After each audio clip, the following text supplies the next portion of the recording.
What's up guys, and welcome back to our channel. In today's video I'm gonna teach you how to reset your DAZN password, so make sure to stay until the end of the video.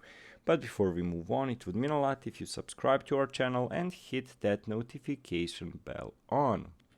So there can be some times where we just simply forgot our passwords, or maybe we feel unsafe about our choice of passwords and we just want to reset them. Is it available on DAZN? Well, of course.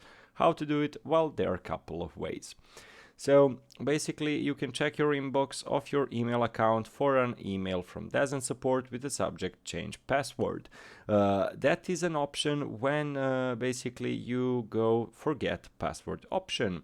So if you cannot find it in your inbox, make sure to check your spam folder. In your mail from DAZN you'll find the reset password button, and please click that on. So basically, of course, when you're signing into your profile, you are gonna have forget password option. That is one option.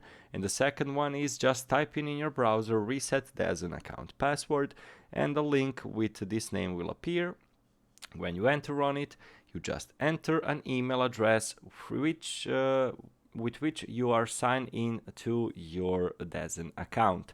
So just press send reset link, go to your email, follow these previous instructions. If you cannot find it, make sure to check your spam folder. So guys, overall that would be the entirety of the process. Thank you so much for watching and see you in our future videos. Goodbye.